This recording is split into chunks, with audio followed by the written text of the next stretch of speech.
Aleluia.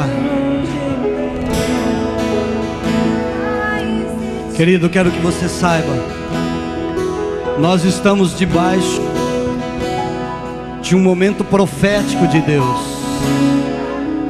Existe um novo tempo de Deus se estabelecendo para a igreja, para a cidade, as cidades, para a nação.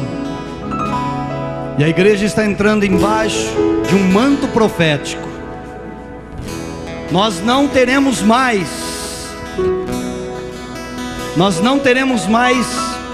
bailarinas,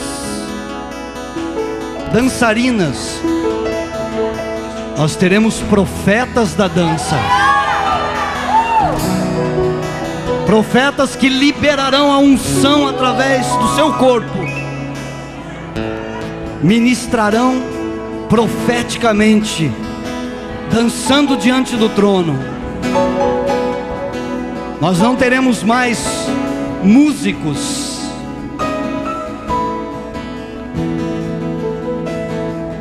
O mundo está cansado de boa música. O mundo não precisa mais de bons músicos. A resposta que a igreja vai trazer é através dos profetas da adoração, que levantarão suas vozes, que tangerão seus instrumentos profeticamente, liberando unção profética sobre a terra. Profetas adoradores como Davi, que quando tocava a sua harpa, a unção fluía e os demônios estremeciam.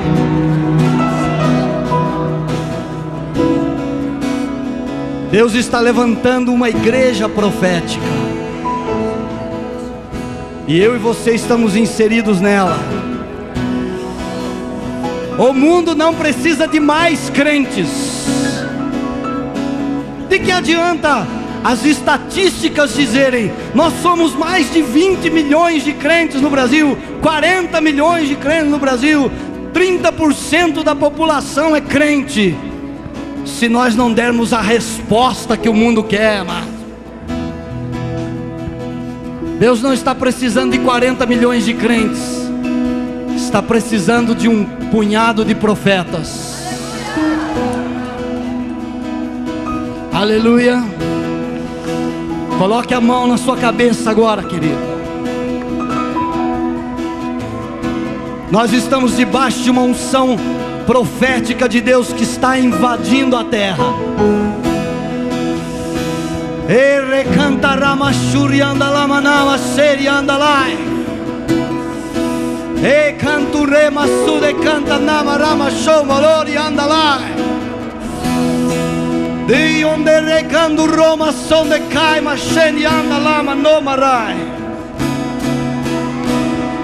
Eu disse isso aqui terça-feira passada agora. Jesus não veio sem antes vir João Batista. Sabe por quê? Porque a glória não virá antes da palavra profética. A glória não virá enquanto não se levantar uma geração profética, proclamando santidade, proclamando a unção, proclamando a glória. Onde estão os novos João Batistas, que vão proclamar a palavra profética para que a glória venha, para que a glória venha, para que a glória venha, para que a unção venha? João Batista, essa é a diferença entre uma congregação profética e uma congregação de estrelas. João Batista nunca atraiu a glória para si. As pessoas diziam: és tu o Cristo? Ele disse: não, eu não. Oh, mas chegou outro que batiza mais do que você, prega mais do que você, ora mais do que você, cura mais do que você, faz mais do que você. E a geração profética diz: importa que ele cresça e eu desapareça. Sabe por que Deus está procurando uma geração profética? Porque a geração profética não atrai a glória para si. A geração profética libera a palavra, mas o foco é o Senhor. O foco é o Senhor, a glória é do Senhor.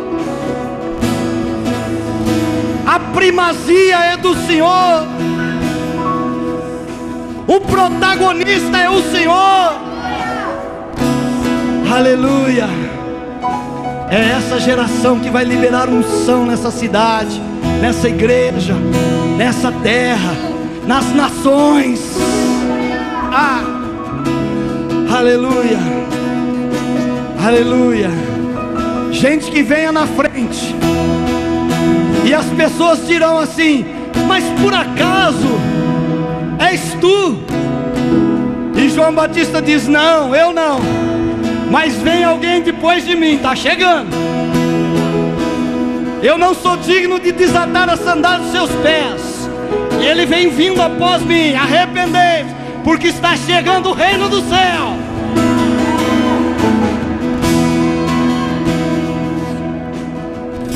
João Batista não curou ninguém, nunca. João Batista nunca fez culto de libertação para ninguém. João Batista proclamou: vem vindo a glória atrás de mim. E quando a glória veio, Herodes mandou perguntar. Vai lá e pergunta para ele se ele é mesmo o Cristo. E alguém foi lá e disse: ó, o rei mandou perguntar: és tu o Cristo? Para Jesus, Jesus disse: volta e diga para ele, os cegos veem, os coxos andam, os surdos ouvem, os mudos falam, e aos pobres é anunciado o Evangelho. Aleluia. Levante a sua mão, profeta de Deus.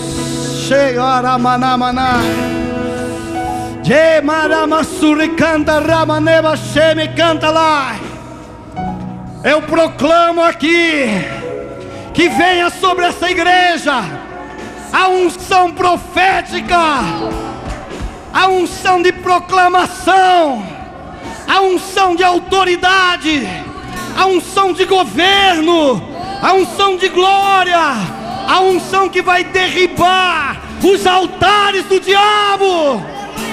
Shekaramai, para que se estabeleça o reino de Deus. Aleluia. Você é a pessoa que Piracicaba espera, amado. Você é o homem, a mulher que Piracicaba está esperando. Não é outro não, é você, amado. É você. Amém. Aleluia. Não podemos sair desse momento profético não.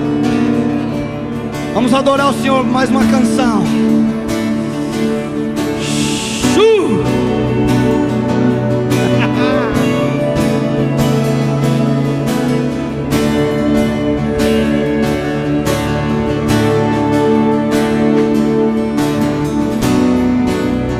Águas paradas da minha alma,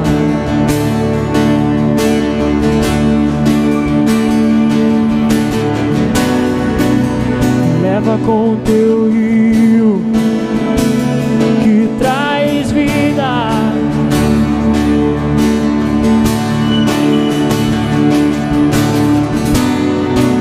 Não tenho as palavras certas a dizer, a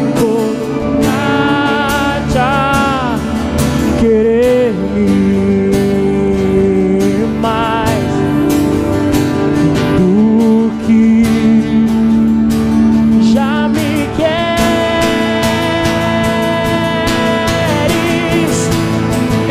Então vem, como prometeste, derrama o teu Espírito, derrama o teu Espírito.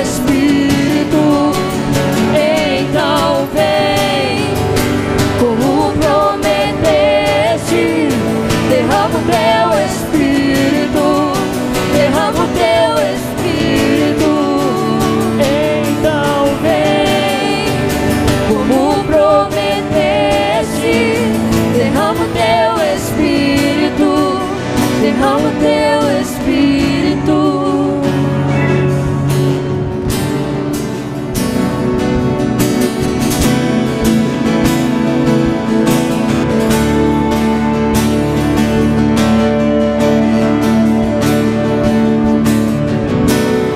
Invade a minha escuridão, onde me escondo.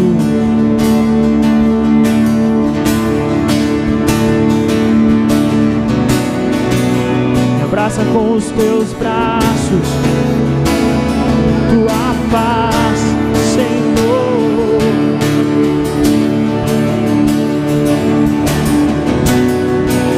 Minhas costas onde me escondo, me alcanças quando fujo, Senhor. Encher minha alma de amor.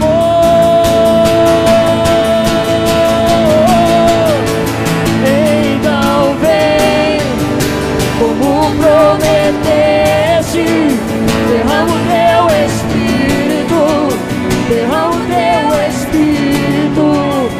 Então vem, como prometeste, derrama o teu Espírito.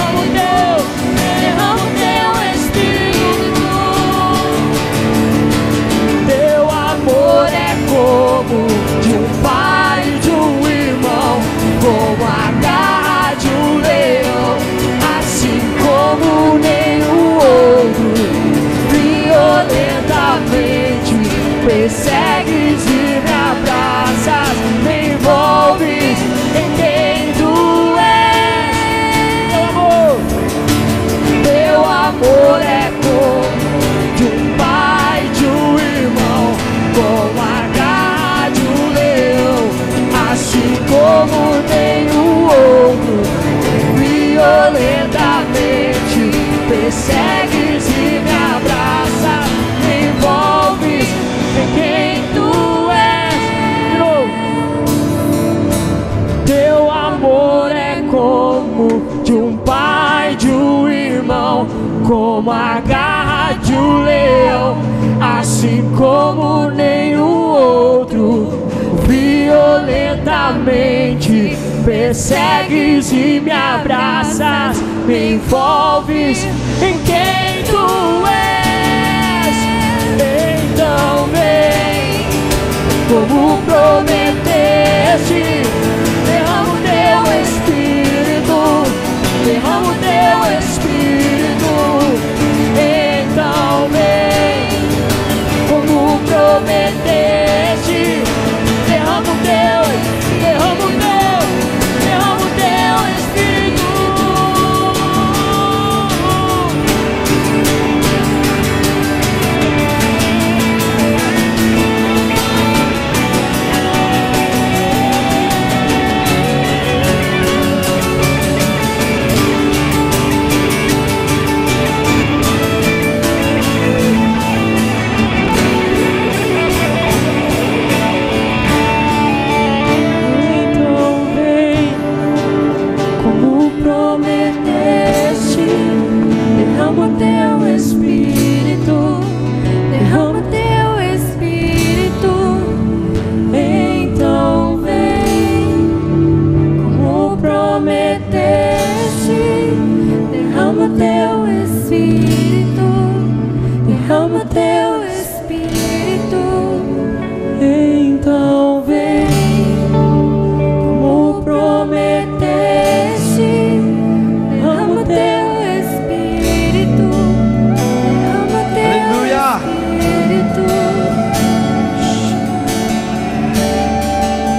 Querido, pode sentar.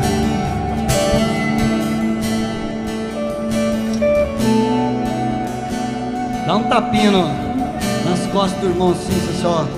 Deus tem algo para você hoje, hein?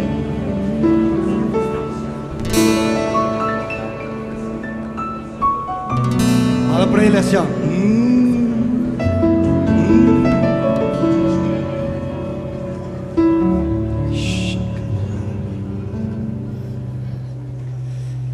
Aleluia. Primeiro livro de Samuel, capítulo 1.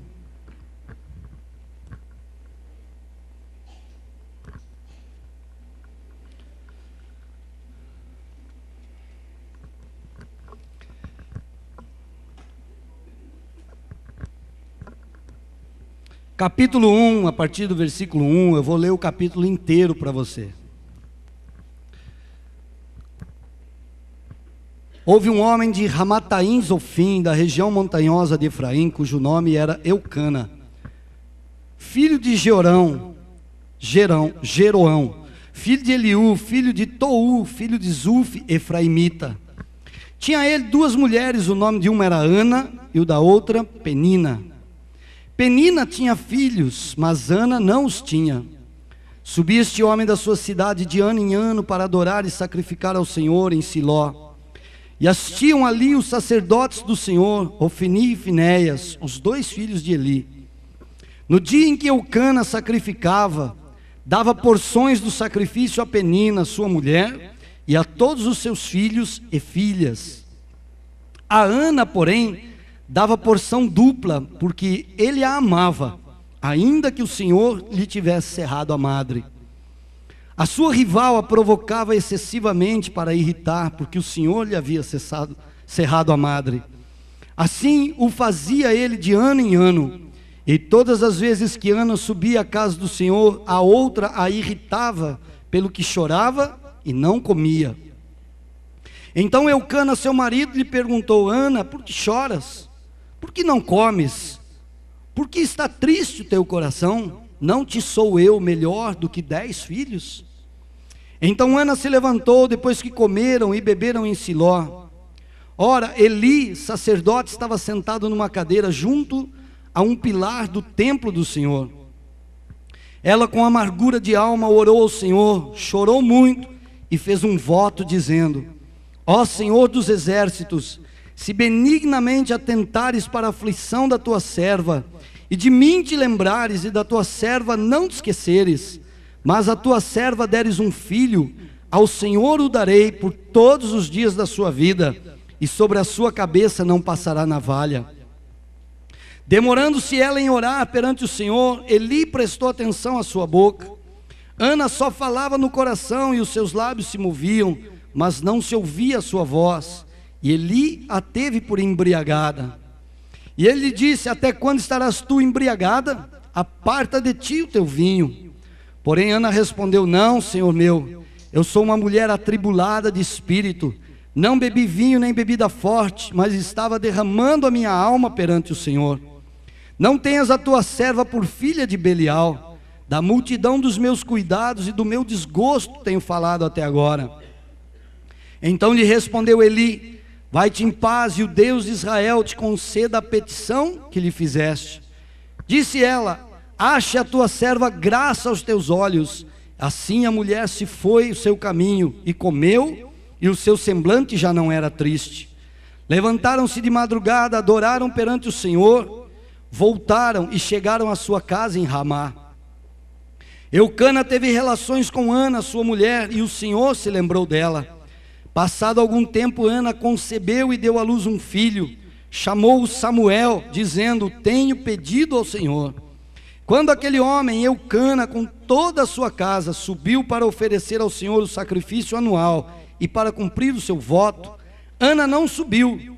Disse a seu marido: depois que o menino for desmamado, então o levarei para que apareça perante o Senhor, e lá fique para sempre. Eucana, seu marido, lhe disse: faze o que bem te parecer, fica até que o desmames, tão somente confirme o Senhor a sua palavra. Assim ficou a mulher e amamentou seu filho até que o desmamou. Havendo desmamado, tomou consigo com um novilho de 3 anos, um éfa de farinha e um odre de vinho, e o levou à casa do Senhor em Siló. E era o menino ainda muito criança. Degolaram o novilho e trouxeram o menino a Eli. Disse ela: tão certo como vive a tua alma, meu senhor, eu sou a mulher que aqui esteve contigo orando ao Senhor. Por este menino orava eu, e o Senhor me concedeu a petição que lhe fiz. Pelo que também agora eu o entrego ao Senhor, por todos os dias que viver, pertencerá ao Senhor, e adoraram ali ao Senhor.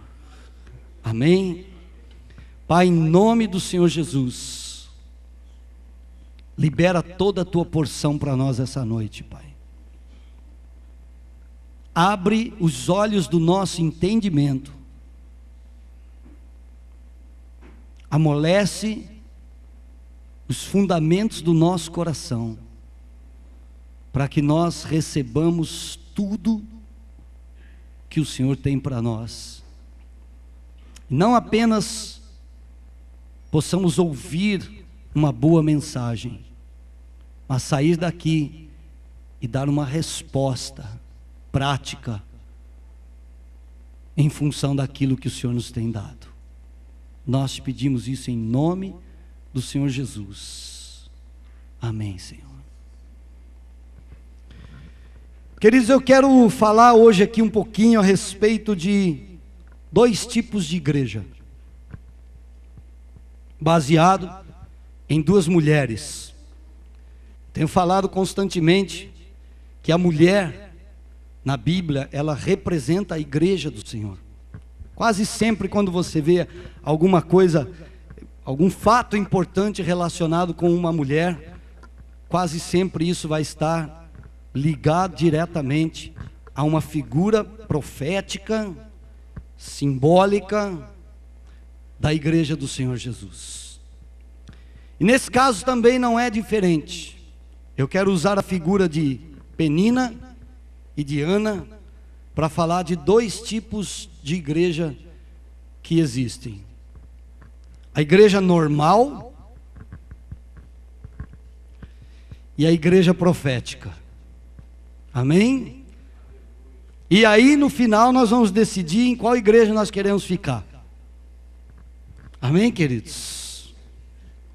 Tanto Penina quanto Ana, as duas representam a igreja do Senhor, mas cada uma tem uma característica muito peculiar, muito interessante, e eu quero compartilhar um pouquinho isso com você, e tentar, né? Às vezes eu fico, Senhor, eu preciso tentar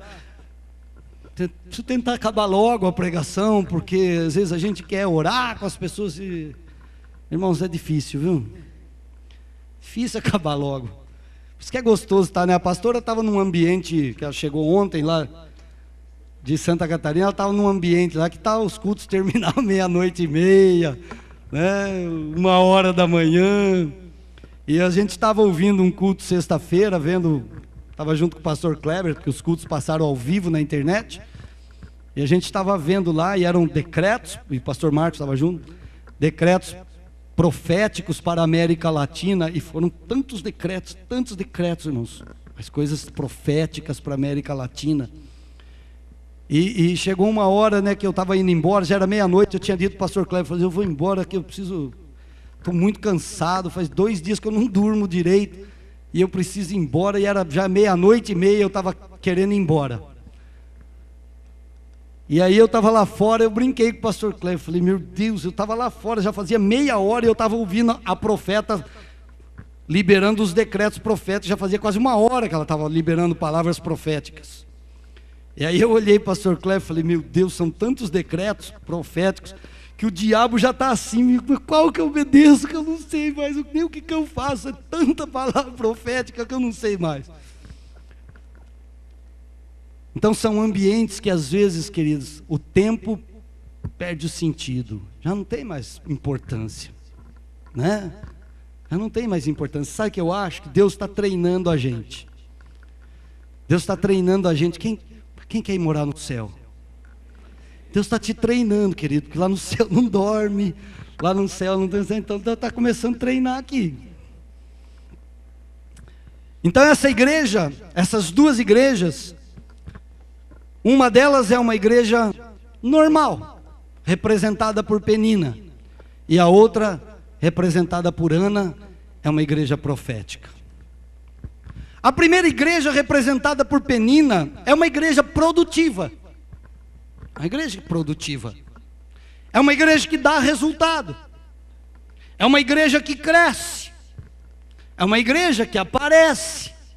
É uma igreja que tem visibilidade. Por quê? Porque o texto diz que Penina era uma esposa de Eucana que lhe dava filhos.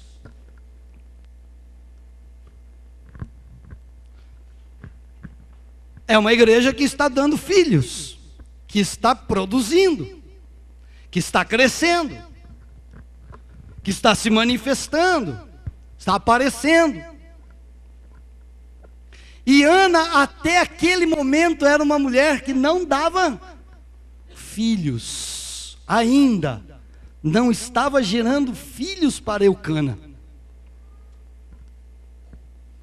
Penina significa em hebraico coral. É a igreja que tem uma boa música, a igreja que tem bons instrumentistas, a igreja que tem um bom louvor, a igreja que tem boas bandas, não é? A igreja bem organizada. A diferença entre a igreja normal é que a igreja normal tem tudo que precisa. A diferença entre Penina e Ana é que Penina significa coral e Ana significa graça.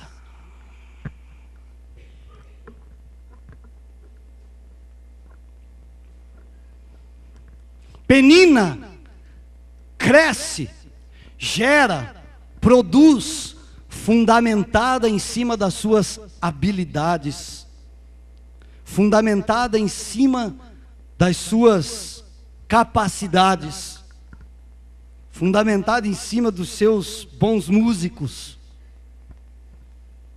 A graça, às vezes, demora um pouco para se manifestar. Enquanto isso, Penina está crescendo. Uau, minha igreja já tem 200.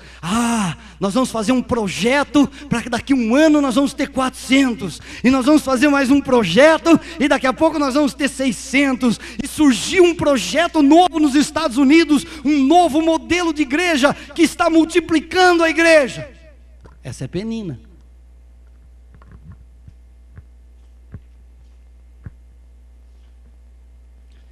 Eles implantam o projeto, a igreja se multiplica, a igreja cresce, e às vezes a graça ainda está quieta. Às vezes a graça ainda não se manifestou. Às vezes a igreja fundamentada na graça parece que não está crescendo, parece que não é produtiva, parece que não está gerando nada, parece que demora para encher as cadeiras, parece.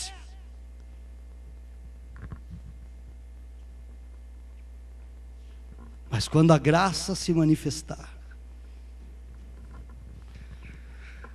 quando um filho for gerado na graça, alguma coisa muito importante vai acontecer no mundo espiritual. Penina crescendo, todos os anos Eucana ia para Siló oferecer sacrifício, pagar os seus votos ao Senhor, e Penina zombava de Ana. E Penina ria de Ana. E Penina dizia: eu tenho filho, você não tem. Eu cresço, você não cresce. Minha igreja é maior que a sua. A minha igreja é melhor que a sua. A minha já tem 1000 membros. A sua quanto tem? E Ana ali, se entristecendo, mas esperando no Senhor. Se entristecendo, mas esperando no Senhor. Penina foi gerando, até o dia em que Ana, sabe qual a diferença, queridos? Porque é que Ana manifestou algo tremendo de Deus. Penina recebia sim porções de Eucana, mas a graça recebia porção dobrada. O texto diz que Eucana dava para Penina e os seus filhos porções do sacrifício, mas para Ana dava porção dobrada, porque a amava. Existe uma igreja aonde o Senhor vai derramar porção dobrada. Existe uma igreja que vai receber porção dobrada. Não é por causa da sua aparência, não é por causa da quantidade de membros que tem, não é por causa da quantidade de pessoas, não é pelo tanto que ela cresce, mas é porque o Senhor a ama. E então Ana foi orar ao Senhor. Era o tempo da manifestação da graça. E aí Ana chega no templo e começa a orar. Baixinho, baixinho, baixinho. A graça não faz estardalhaça, a graça não faz show. A graça não precisa de show para aparecer. A graça fica quietinha, a graça ora, a graça se humilha, a graça chora diante do Senhor. E ficou ali Ana, ficou ali. E o sacerdote Eli olhou para ela e falou: ô mulher, está bêbada? Está embriagada? Vocês já pararam para pensar que o que o sacerdote falou para Ana foi a mesma coisa que falaram para os discípulos no dia de Pentecoste? O que aconteceu no dia de Pentecostes, quando eles saíram para a rua? As pessoas disseram: estão embriagados. Queridos, quando a glória vem num lugar, numa igreja, uau, vai embriagar a igreja. E Ana disse: não, meu Senhor, eu não estou embriagada, eu estou orando, eu estou amargurada, eu preciso de algo de Deus. E Ana ora e vai embora. E Eli, queridos, não sabia o que Ana estava orando, e disse: que o Senhor conceda o que está pedindo seu coração. Então Ana vai, e então Eucana tem relações com Ana, e de repente Ana engravida. E a oração que Ana fez foi: Senhor, se o Senhor me der um filho, essa é a igreja profética. Se o Senhor me der um filho, eu voltarei e o devolverei ao Senhor. E aí Ana engravida. Sabe qual é a diferença entre a igreja normal e a igreja profética? A diferença é que a igreja normal gera filhos, mas pega os filhos para si. A igreja normal gera muitos filhos, mas não os entrega para Deus. A igreja normal gera filhos e filhas, mas diz: os filhos são meus.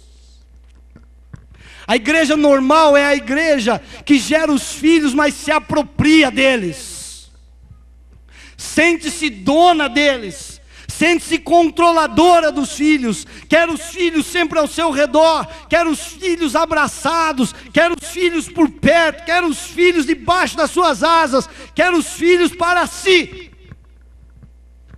A igreja profética não. A igreja profética gera filhos, mas diz: se eu tiver um filho, ao Senhor eu a darei. Ao Senhor eu darei, ao Senhor eu devolverei, do Senhor será o meu filho. Não será o filho da igreja, será o filho do Senhor. Maria emprestou o ventre. Quando Maria recebe a visita do anjo, o anjo diz para Maria: conceberás, darás, está lá no Evangelho de Lucas.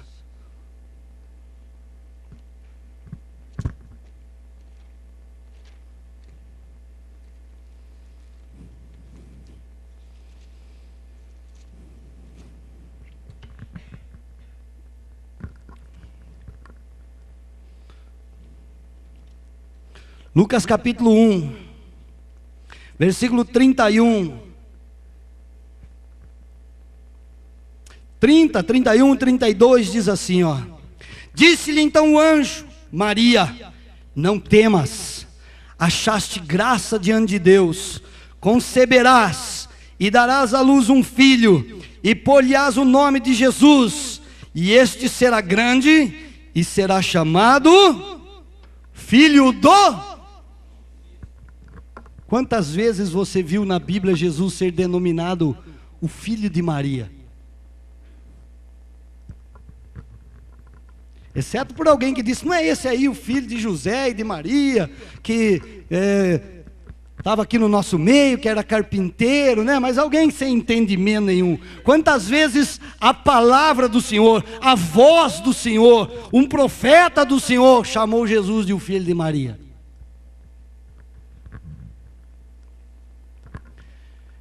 O filho nasceu de Maria, mas o filho é do Altíssimo. A igreja profética empresta o seu ventre, a igreja profética gera no seu ventre, a igreja profética concebe no seu ventre, a igreja profética coloca no seu peito, a igreja profética amamenta o filho, mas o devolve e diz, é do Senhor. Quantos filhos Penina deu para Deus? Hein? Quantos filhos Penina levou de volta para o templo? Quantos? Já viu aí? Nenhum.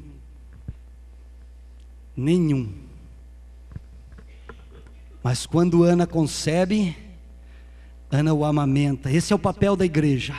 É gerar um filho para Deus, é liberar o ventre, é deixar o ventre conceber, é dar à luz, é colocar no peito, é amamentá-lo. O que significa isso? É instruí-lo, é dar saúde, é dar crescimento para o filho, é abençoar o filho, mas na hora certa é dizer, filho, vou te devolver para o Senhor. E então naquele momento Ana pega o menino Samuel, a graça concebe e devolve para Deus. Chega lá diante do sacerdote e diz, por esse menino orava eu naquele dia, vim trazê-lo, é do Senhor.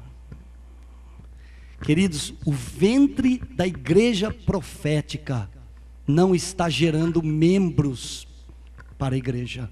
O ventre da igreja profética está gerando profetas para Deus. A igreja normal está obcecada, cegada por gerar mais membros. Precisamos encher, precisamos dobrar, precisamos aumentar o auditório, precisamos fazer isso, precisamos fazer aquilo.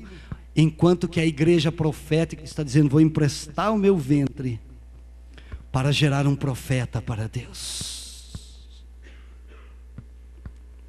Então Ana leva de volta seu filho para o santuário e o entrega. E diz, agora ele fica aqui. Ele é do Senhor. Queridos, a igreja profética gerará homens, mulheres, que vão impactar uma geração, que vão impactar uma história, que vão impactar um reino, que vão impactar uma cidade, que vão impactar uma nação, que vão impactar um continente, que vai impactar a terra. Ana, quando devolve Samuel, ela não imaginava, e nem Eli, quando recebe Samuel, imaginava o que estava recebendo. Em primeiro lugar, Samuel é concebido, gerado, nascido, amamentado e devolvido ao templo, num tempo de apostasia. Nos dias em que Samuel nasceu, Israel estava debaixo do governo sacerdotal de Eli e dos seus dois filhos, Ofni e Finéias, que eram rebeldes, que não serviam ao Senhor, que eram corruptos, sacerdotes corruptos. E Eli fechava os olhos e tapava os ouvidos para os erros dos seus filhos. Israel estava vivendo um tempo de apostasia, de corrupção, de um sacerdócio manchado, maculado, corrompido. E é nestes dias de apostasia que Deus está levantando a igreja profética na cidade de Piracicaba. Porque Deus irá estabelecer profetas que vão se levantar, sim, como Samuel, para acabar com o sacerdócio corrupto, levantar reis, derrubar reis e estabelecer o governo de Deus. Samuel é colocado no templo. Olha o que a Bíblia diz. Vamos voltar lá para Samuel.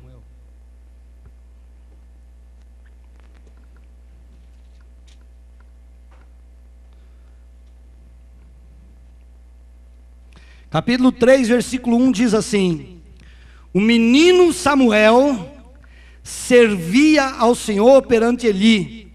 Naqueles dias, a palavra do Senhor era muito rara, e as visões não eram frequentes. Sabe o que é isso? Samuel é levantado num tempo em que tinha pouca unção, em que a manifestação de Deus era muito pequena, em que a apostasia havia tomado lugar da unção. E Deus levanta um profeta por causa de uma igreja que soube devolvê-lo ao Senhor. Não havia quase palavra do Senhor, e não havia quase visões. É nesse ambiente que Samuel começa a crescer. Será que tem alguma coisa parecida com o nosso tempo? Será que tem alguma coisa aí mais ou menos parecida nos últimos tempos? Será que tem alguma igreja que dá, né? Alguma igreja que eu não estou falando, não é placa não. Será que tem um estilo de igreja que dá para se associar a isso? Muito balacobaco, muita festa, muito não sei o que, muito isso, muito barulho e pouca unção?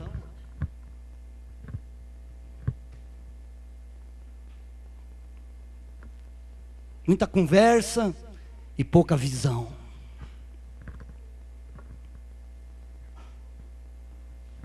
E quando isso começa a acontecer, sabe o que nós fazemos, queridos?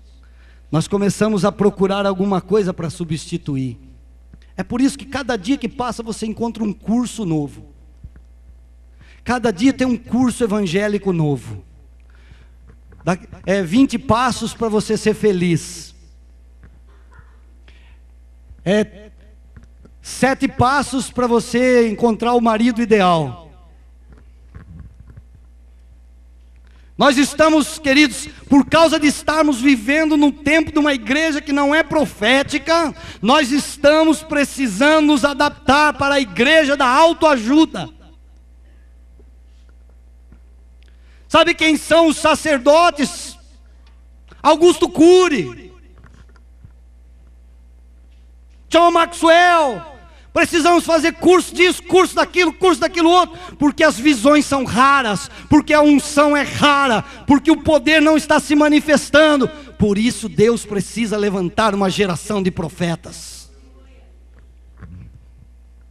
Sempre quando havia uma corrupção, sempre quando o sacerdócio estava corrompido, Deus precisava levantar alguém, um profeta no meio do povo, para estabelecer o governo de Deus. Vocês sabem em que tempo Jesus veio? Jesus veio num tempo de muita corrupção no sacerdócio. Vamos ver se alguém tem memória boa aqui. Quem era sumo sacerdote nos dias de Jesus? Quem? Anás e Caifás. Eu perguntei quem era o sumo sacerdote. E vocês me responderam, Anás e Caifás. E vocês estão certos. É isso mesmo, não é pegadinha não. Não é pegadinha do Faustão não.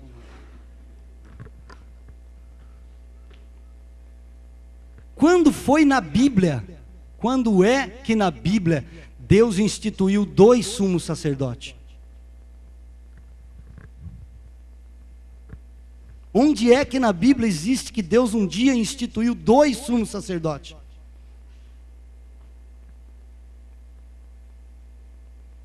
Mas nos dias de Jesus haviam 2. E um era o sogro, o outro era o genro. Cabide de emprego. Cabide de emprego, queridos. Nepotismo.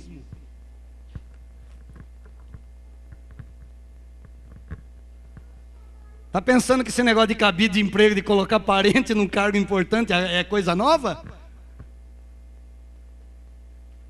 Anás, se eu não me engano, era sogro de Caifás, ou é vice-versa, né? A ordem dos fatores não altera o produto.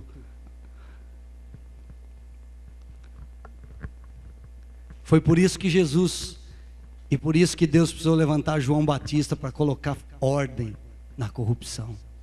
Vocês lembram o dia que Jesus entrou no templo com um chicote na mão? E Jesus saiu batendo em todo mundo? E Jesus saiu virando a mesa dos cambistas? Jesus saiu jogando tudo, soltando os passarinhos, soltando os animais? Lembram disso? Parece que Jesus estava, né? Jesus estava irado aquele dia. Jesus acordou de mau humor aquele dia, não é? E chegou lá e falou: hoje eu vou acabar com isso. Você sabe por que Jesus fez aquilo? Jesus tomou aquela atitude, queridos, porque Deus havia estabelecido que o povo deveria tomar um animal da sua criação, sem nenhum defeito, sem mancha, sem doença, sem nenhum tipo de mácula, tomar esse animal, levar ao templo para o sacrifício. Sabe o que estava acontecendo nos dias de Jesus? Os cambistas que a Bíblia fala, eram pessoas que negociavam animais na porta do templo. E os sacerdotes ganhavam uma porcentagem para permitir que eles negociassem os animais na porta do templo. E porque os sacerdotes e os sumos sacerdotes, Anás e Caifás, ganhavam uma porcentagem, eles permitiam que aquelas pessoas vendessem animais com defeito, vendessem animais com problema, vendessem animais doentes, vendessem animais com manchas, e sacrificavam esses animais diante do Senhor por causa daquilo que recebiam. Por isso Jesus virou tudo aquele dia, porque ele disse: aqui será chamado casa de oração, mas aqui virou covil de ladrões. Será que tem uma igreja que está vendendo essas coisas aí ou não? Nos nossos dias? Será que tem alguma igreja que está negociando alguma coisa desse tipo, corrompendo o altar de Deus? Será que tem? É por isso que Deus está procurando uma igreja que se manifeste na graça, para gerar um filho e devolvê-lo a Deus profeticamente. Samuel vai para o templo e a Bíblia diz que Deus fala com ele, quer ver? Versículo 3:3. Tendo-se deitado também Samuel no templo do Senhor em que estava a arca, antes que a lâmpada de Deus se apagasse, o Senhor chamou: Samuel, Samuel, e ele respondeu: eis-me aqui. Em que momento Deus fala com Samuel? Antes que a lâmpada de Deus se apagasse no templo do Senhor. Sabe do que eu estou falando ou não? Sabe de que lâmpada eu estou falando? Do candelabro. Sabe o candelabro de 7 pontas? Que tinha que ficar aceso no lugar santo, que não podia se apagar. Quando Deus ordenou isso a Moisés, disse: ordena aos filhos de Israel, lá no livro de Êxodo, ordena aos filhos de Israel que tragam azeite batido para o candeeiro, para que a lâmpada esteja acesa continuamente. Mas o que estava acontecendo nos dias de Eli? A lâmpada estava se apagando. Mas Deus, amados, levantará uma igreja profética antes que a lâmpada se apague. Deus levantará uma igreja profética antes que se permita que a corrupção tome conta de tudo. Essa igreja corrupta, essa igreja que está retendo os filhos, essa igreja que está segurando os filhos para si, essa igreja vai cair. Essa igreja vai cair. Os mercadores do evangelho vão cair, porque Deus vai levantar profetas para edificar, mas também para derrubar. Amém? E aí Deus vem e fala com Samuel. Deus vai levantar essa igreja, queridos, nesses últimos dias aqui, ó. Às vezes nós olhamos e falamos, será que está apagando a chama de Deus? Mas Deus não vai deixar apagar não, vai levantar uma igreja poderosa. Amém? Agora olha só o que Deus fala, por que estava levantando Samuel. Versículo 11, 3:11. Disse o Senhor a Samuel: vê, eu vou fazer uma coisa em Israel, a qual todo o que ouvir lhe tinirão os ouvidos. Vai doer no ouvido, vai ressoar no ouvido. Naquele dia suscitarei contra Eli tudo o que tenho falado a respeito da sua casa. Começarei e cumprirei, pois já lhe disse que julgarei a sua casa para sempre, pela iniquidade que ele bem conhecia. Seus filhos se fizeram execráveis, e ele não os repreendeu.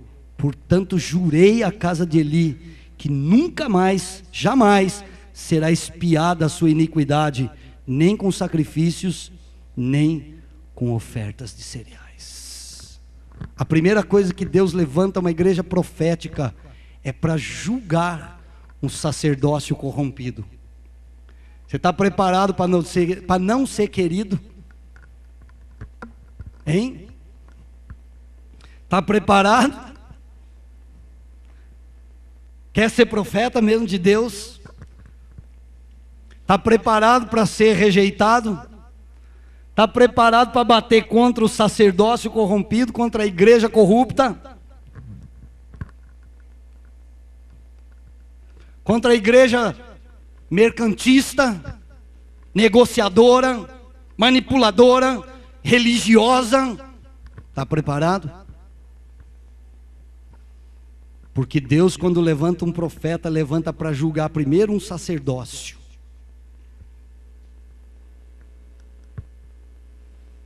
Amados, pode ser que a gente perca a gente, né? Eu nunca tive muito esse negócio mesmo de me importar muito com isso, né? Vai perder porque não gostou do que você pregou. O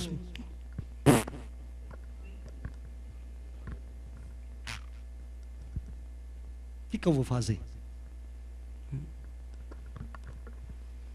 Nós vamos pregar. Doem quem doer, batem quem bater. Vai bater em Chico e em Francisco também.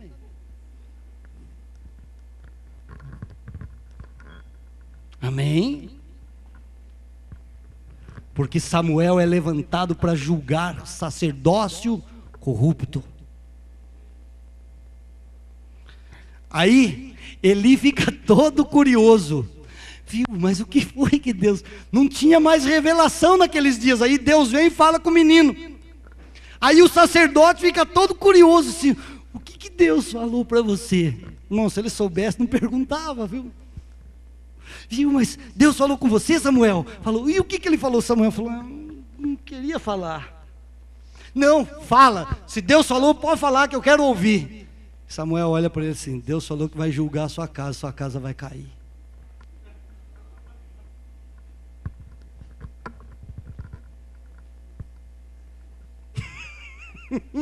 Samuel olhou para ele e falou, ó, caiu a casa.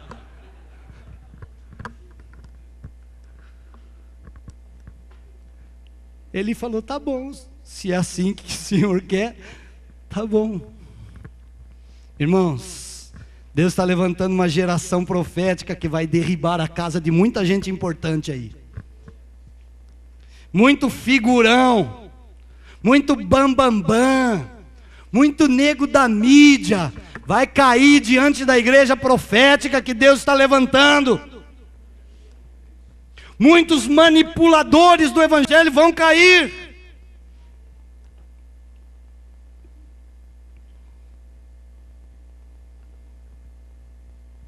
Mas precisa ter coragem para gerar esse filho profético.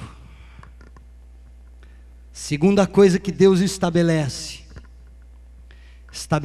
Samuel para levantar reis. E aí, Deus o usa para levantar Saul, ungir Saul, e depois para derrubar Saul, e então levantar Davi. Saul foi o rei que o povo olhou e disse: é esse. Foi ungido? Foi. Foi cheio? Foi. Mas não era segundo o coração de Deus. Quando o povo quis um rei, Samuel se entristeceu, disse: Senhor, eles estão pedindo um rei. E o Senhor olhou para Samuel e disse: não fique triste, não é você que eles estão rejeitando, é a mim. Dá um rei para eles. Mas logo depois que Saul cai, Deus levanta um rei segundo o seu coração. A igreja profética estabelecerá governos, mas também derribará governos. Estabelecerá reis, mas também derribará reis, até que seja estabelecida uma casa eterna, como a casa de Davi. Amém? Essa é a igreja profética que Deus está levantando, que vai derribar os reinos humanos e estabelecer o governo do leão da tribo de Judá.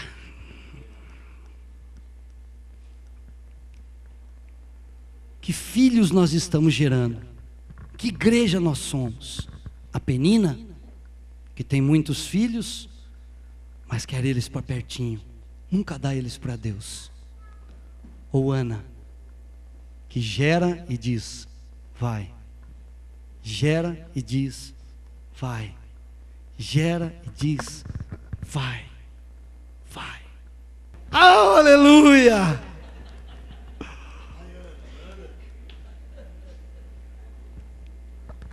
Nessa noite, Deus está em busca de uma geração profética, que vai se levantar, para levantar a voz contra toda impiedade no sacerdócio de Deus, para estabelecer reinos, derrubar reinos que não agradam a Deus, e estabelecer governos que durarão para sempre. Amém? Quantas Anas? Esses são os filhos da graça, amados. Não são os filhos do coral, são os filhos da graça. Não é o filho da boa música, é o filho da misericórdia, do favor, da graça. Tem pessoas que não fazem ideia do que Deus vai fazer com elas ainda. Será que nós vamos para o Peru? Será que nós vamos para o Chile? Será que nós vamos para a Bolívia? Será que nós vamos para a Índia, para a África? Será que nós vamos para onde? Para a África? Denise e o Mateus? E já trouxe o filhão, ó. Talvez não, mas talvez Deus irá levantar você para mudar o seu bairro,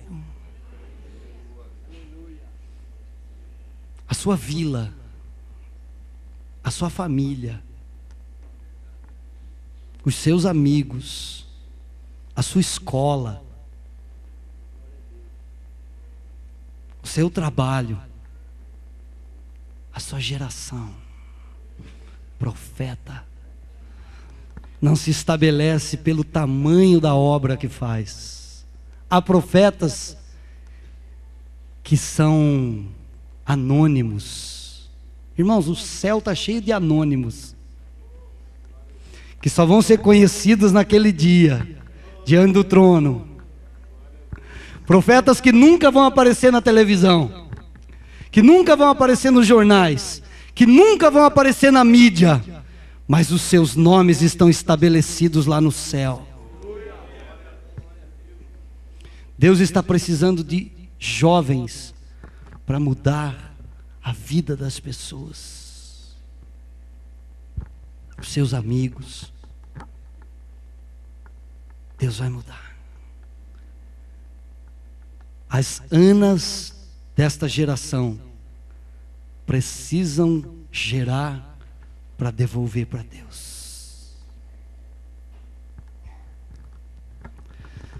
Pode amamentar? Pode.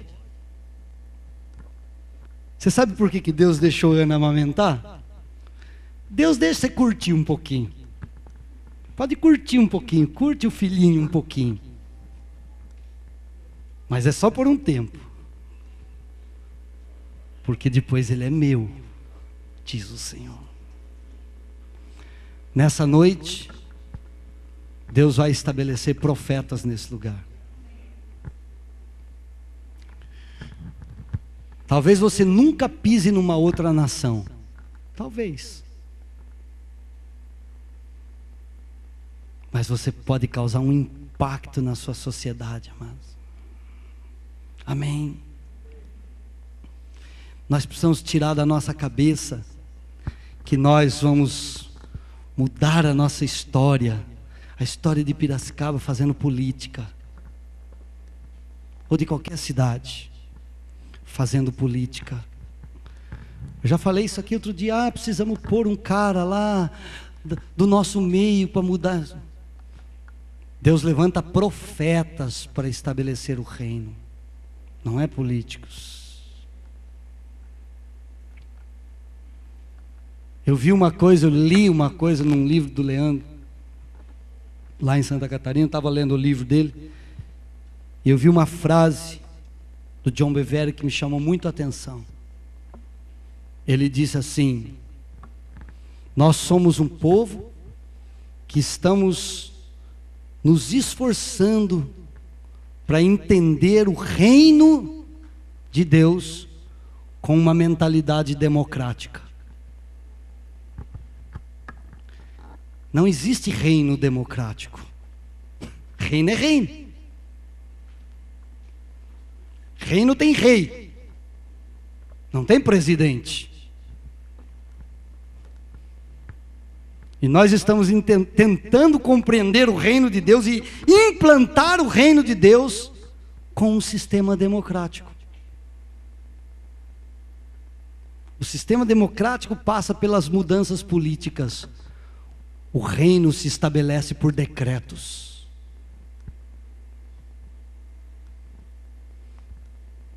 Profetas decretam, profetas proclamam, profetas estabelecem. Amém? E os anônimos estão por aí. Talvez seja você. Quando Elias disse: Senhor, todos os profetas foram mortos, fiquei só eu. Deus falou: você é bobo? É bobo? Eu conservei quantos? 7.000. Tem 7.000 profetas que não dobraram seus joelhos a Baal, que você não sabe, mas eles estão por aí. Quando você pensa que você está sozinho no negócio, querido, tem mais 7.000 profetas estabelecidos, anônimos. Amém? Vamos ficar de pé? Essa é uma noite de estabelecimento de uma igreja profética. A igreja profética nem sempre é popular, não é? Nem sempre ela é popular, nem sempre é da Ibope, porque ela cutuca feridas, ela mexe em feridas que às vezes as pessoas não querem que mexa. Elias era um profeta de Deus, era popular? O que Acabe e Jezabel queriam fazer com ele? Ó.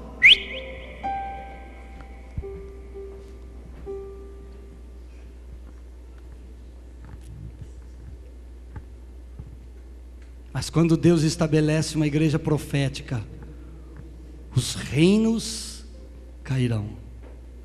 Elias destruiu Jezabel, Elias matou Jezabel? Ele não, propriamente dito não. Mas quando ele chega lá em cima no Horebe, no monte de Deus, Deus diz: agora você desce, unge Eliseu, profeta em teu lugar, unge a Jeú e unge a Azael, se eu não me engano, é isso? É Azael? Eu não me lembro agora. Elias vai e unge Eliseu, unge Jeú e unge o outro lá. Sabe quem é que matou Jezabel? Quem é que destruiu Jezabel? Jeú.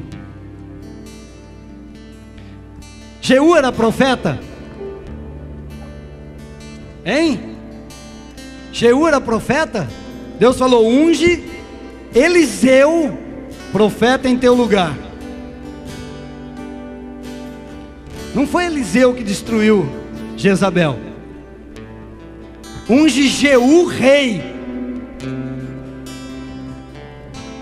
Quem matou Jezabel? Eliseu ou Jeú? Quem que foi lá exterminar? Eliseu ou Jeú? Jeú. Profetas destroem com sentenças, reis executam.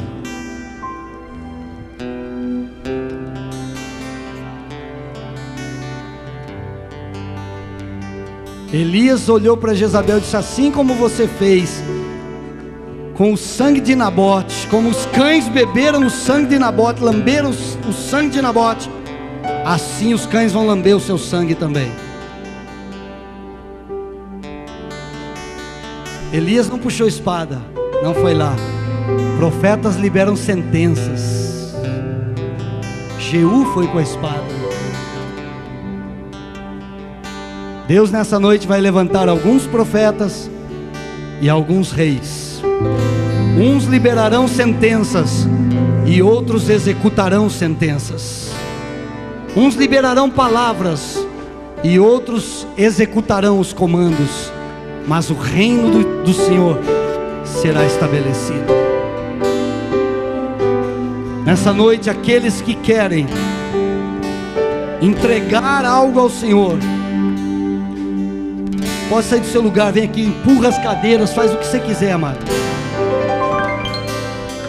Não sei se você será um profeta do Senhor ou um rei. Não sei o que você vai fazer. Não sei se você vai para uma nação ou se você vai para o seu bairro, a sua escola. Deus está chamando profetas para estabelecer o reino no trabalho, sentenças. Oh. Estende a sua mão assim, querido. Sabe o que significa? Eu quero que você estenda a mão desse jeito, aberta para frente assim, ó, palma para cima. Sabe o que isso significa? Quando nós queremos que Deus faça alguma coisa, adorar, nós erguemos assim, abrimos assim. Mas quando você vai entregar algo, você faz assim, não é? A igreja profética vai devolver o filho para Deus hoje. Vai devolver Samuel no altar. E Deus vai levantar muitos Samuels partindo do ventre da graça. E os Samuels que Deus está levantando julgarão sacerdócios corruptos, estabelecerão reinos, derribarão reinos e estabelecerão reinos eternos.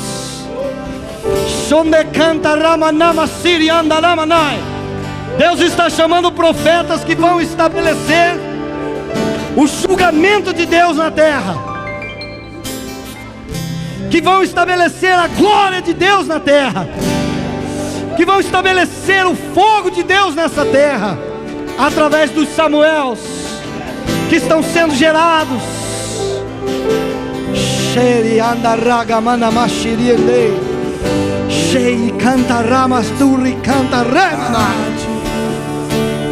Os meus ombros. Aleluia. Presta atenção aqui, queridos. Eu não tenho condição de pôr a mão em todo mundo, nem sei em quem é que eu pus a mão e eu não pus a mão. Mas eu quero que você agora fique com a tua mãozinha estendida assim. Tem uma mão muito mais poderosa que a minha, que a minha não é nada, que vai tocar em você agora. Eu disse uma coisa para uma pessoa aqui. Eu disse algo para um casal aqui.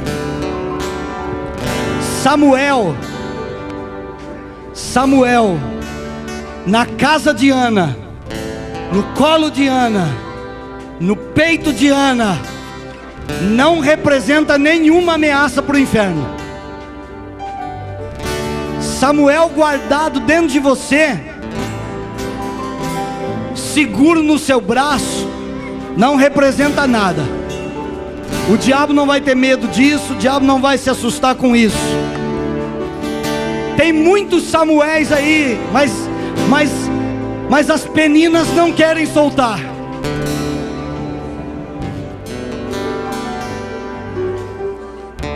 Você tem dons, você tem talentos, você tem habilidades, você tem capacidades que foi Deus que gerou em você.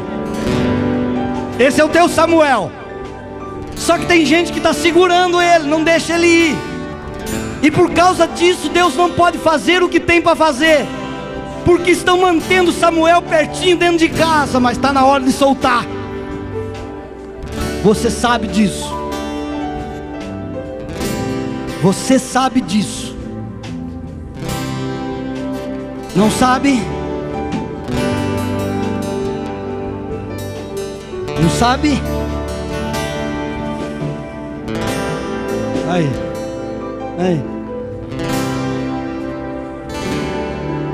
Precisa soltar o que está dentro de você, preso. Vai segurar e amamentar Samuel até quando? Solta. Deixa Deus te usar. Deixa Deus te usar. Está chegando o tempo de Deus te usar.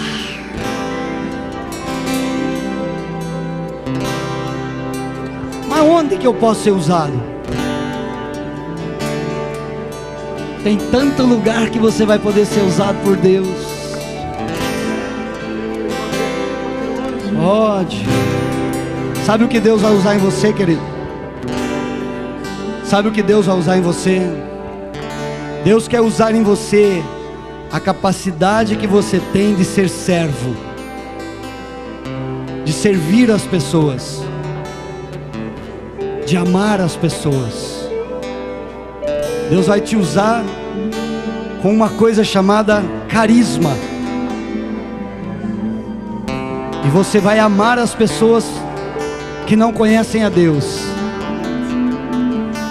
E elas vão receber o Senhor por sua causa. Por sua causa. Agora, em nome de Jesus, eu libero a unção profética sobre cada vida aqui hoje. Eu libero a unção profética nesse lugar, sobre casais, sobre famílias, sobre pais, sobre filhos, sobre jovens, adolescentes, sobre crianças, sobre velhos, velhas, novos. Eu libero a unção profética nesse lugar. Essa igreja será uma igreja profética, que levantará homens de sentença, mas também homens de governo. Levantará profetas que serão homens de sentença, que liberarão a palavra, mas homens que vão governar, que vão estabelecer, que vão edificar.